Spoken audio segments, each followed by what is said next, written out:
আসসালামু আলাইকুম। ইনশাল্লাহ আশা করি সবাই ভালো আছেন। আলহামদুলিল্লাহ আমিও ভালো আছি।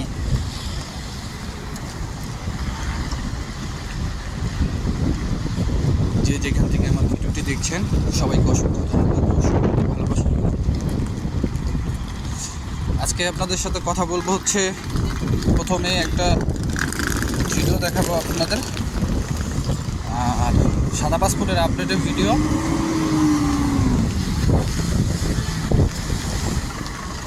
আর হইল যারা এখন তোরই আপনারা অ্যাপয়েন্টমেন্ট পান নাই তাদের বিষয়ে কথা হবে, এবং ভিএফএস গ্লোবালের আপনাদের যাদের অ্যাপয়েন্টমেন্ট বাতিল হয়ে গেছে, যারা অ্যাপয়েন্টমেন্ট পেয়েও জমা দিতে পারেন নাই, তাদের জন্য গুরুত্বপূর্ণ আপডেট। তো সবাই ভিডিওটা পুরো দেখবেন ইনশাআল্লাহ।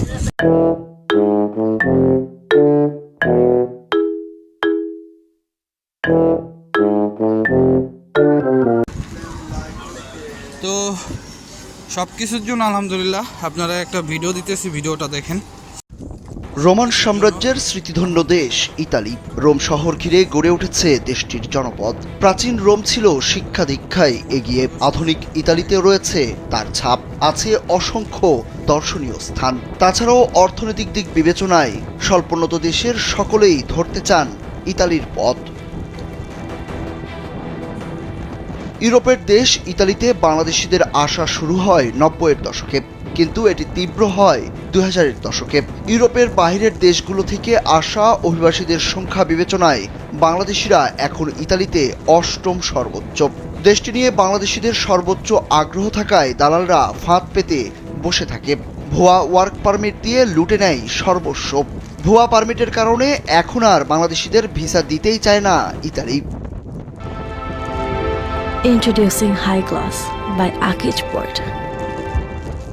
ভুয়া ওয়ার্ক পারমিটধারীদের কারণে বিপদে পড়েছেন বৈধ পারমিট থাকা মানুষগুলো। তবে এবার আশার খবর পাওয়া গেছে ইতালির বিষয়ে। বাংলাদেশি দূতাবাসে আটকে থাকা পাসপোর্টধারীদের যাদের বৈধ পারমিট আছে তাদের দ্রুত ভিসা প্রদানের বিষয়ে কাজ করা হচ্ছে বলে জানিয়েছেন ইতালির রোম বাংলাদেশ দূতাবাসের রাষ্ট্রদূত এটিএম রকিবুল হক। পররাষ্ট্র, স্বরাষ্ট্র ও শ্রম মন্ত্রণালয়ের সংশ্লিষ্টদের সঙ্গে দূতাবাসের পক্ষ থেকে যোগাযোগ করে এই তথ্য জেনেছেন বলে জানান তিনি। ইটালিয়ান কর্তৃপক্ষ আমাদেরকে বলেছে যে তারা এই মেজার যেটা নিয়েছে এটা আসলে তাদের কাছে রিপোর্ট আছে যে অনেক নুলাউস্থা আসলে ফেক হয়েছে। তো তাদের যেটা কনসার্ন, আশঙ্কা, যে এই ফেক নুলাউস্থাতে যদি কেউ ইটালিতে আগমন করে তাহলে সে তো কাজ পাবে না, বরং তার বিড়ম্বনা এবং তার ডিফিকাল্টিস হবে। এটার জন্য তারা একটা সিদ্ধান্ত নিয়েছে যে তারা ইনভেস্টিগেশন করার পরে যাদের জেনুইন নুলাউস্থা পাবে তাদেরকে তারা ভিসা দিবে। এছাড়াও ইন্টারি ministry of labour of social diplomatic adviser ভিসার বিষয়ে যারা কাজ করেন তাদের সঙ্গে আলোচনা করেছে রোম দূতাবাস। বাংলাদেশের ইতালিয়ান দূতাবাস বলছে অনেক নুলাউস্থা বা ওয়ার্ক পারমিট ভুয়া আছে। এই ফেক নুলাউস্থায় কেউ যদি ইতালিতে আসে কাজ পাবে না এবং আইনগত সমস্যা হবে, বিড়ম্বনা হবে তাদেরই। তাই ইতালিয়ান সরকার সিদ্ধান্ত নিয়েছে নিখুঁতভাবে তদন্ত করে যাদের প্রকৃতভাবে ওয়ার্ক পারমিট আছে তাদের দ্রুত ভিসা দিবে তারা।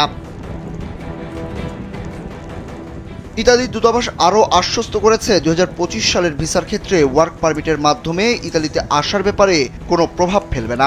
এটি একটি সাময়িক বিষয়। তাদের তদন্ত সম্পন্ন হলে বাংলাদেশের ওপর এমন কড়া নজর পরিস্থিতি থাকবে না বলেও জানিয়েছে কর্তৃপক্ষ। আটকে পড়া পাসপোর্টে ভিসা প্রদান বা ফেরতের জন্য অতিরিক্ত জনবল নিয়োগ করেছে দূতাবাস। তারা আমাদেরকে আশ্বস্ত করেছে যে 2025-এর ফ্লুসি ডিক্রির মাধ্যমে যখন তারা লোক নিয়োগ করবে সেখানে এটার কোনো প্রভাব পড়বে না, এবং তারা আমাদেরকে এটাও আশ্বস্ত করেছে যে যেটা বর্তমানে যেটা ওয়ার্ক ভিসার ক্ষেত্রে আছে এটা একটা সাময়িক প্রক্রিয়া, যাচাই বাছাই সম্পন্ন হলে এই জিনিসটাও হয়তো এক পর্যায়ে সেটেল হবে। এদিকে আগেই জানা গিয়েছিল ইতালিতে 2025 সালের স্পন্সর ভিসার কার্যক্রমের কথা। তাই আর কোনো বিড়ম্বনা চান না ইতালিতে যেতে আগ্রহীরা। দ্রুত জটিলতা নিরসন করে বৈধ কাগজধারীদের দ্রুত ভিসা দেওয়ার দাবি তাদের। বাংলাদেশের যে দূতাবাস আছে সেই দূতাবাস সুরজ আহমেদ, কালবেলা। খুব শীঘ্রই কিন্তু যারা সাদা পাসপোর্ট পেয়েছেন আপনাদের কার্যক্রম শুরু হতে পারে যে সমস্ত পাসপোর্ট ফেরত দিয়ে তারপর আপনাদেরকে ভিসার কার্যক্রম তারা শুরু করবে। তা আশা করা যায় যে আপনার এই ডিসেম্বর মাসের 15 তারিখের পর থেকে আপনার সাদা পাসপোর্টের ভিসার কার্যক্রম শুরু হয়ে যাবে মোটামুটি। আর যতটুকু নিউজ পাইছি অনেক জায়গায় দেখতেছি যে অনেক সাদা পাসপোর্টের যে ফেরত হয়েছে এগুলোর প্রায় কার্যক্রম শেষ, মানে নলস্তা যাচাই বাছাইয়ের কার্যক্রম শেষ হয়ে আসছে, শেষ পর্যায়ে এগুলো মনে হয় এম্বাসির হাতে আছে। তো তারা খুব শীঘ্রই খালি শুধু অনলাইনে আপনার আপডেটগুলো সাবমিট করে দেব, ঠিক আছে? আপনারা সবাই অনলাইনে ফাইলগুলি চেক করবেন, প্রতিদিন ফাইল চেক করবেন, আশা করি বুঝতে পারছেন। আর অ্যাপয়েন্টমেন্টও খুব শীঘ্রই দেওয়া শুরু হবে এই মাসের ভিতরেই। আর আপনারা জানেন ভিএফএস গ্লোবালের একটা আপডেট দেওয়া হয়েছে অ্যাপয়েন্টমেন্টে, যারা আপনারা আগস্ট মাসের অ্যাপয়েন্টমেন্ট পেয়েও জমা দিতে পারেন নাই বা এখন তুলিও জমা দিতে পারেন নাই, 19শে ডিসেম্বর হয়তোবা আপনাদেরকে তারা একটা নোটিশ অথবা তারা কোনো আপডেট জানিয়ে দেবে যে আপনাদের পূর্বে যে এই অ্যাপয়েন্টমেন্টগুলি বাতিল হয়েছে, মানে অনার্থক কোনো কারণ ছাড়াই বাতিল হয়েছে এম্বাসি সমস্যার কারণে বা ভিএফএস গ্লোবালের সমস্যার কারণে, তো তারা সে অ্যাপয়েন্টমেন্টগুলো আবার পুনরায় দেওয়ার চেষ্টা করবে, আশা করি বুঝতে পারছেন। আর আজকে ভিএফএস গ্লোবালের আপডেট হচ্ছে প্রচুর পরিমাণ মানুষ আজকে ফেরত পাসপোর্ট নিছে, সাদা পাসপোর্ট, এবং টুকটাক ভিসাও পেয়েছে।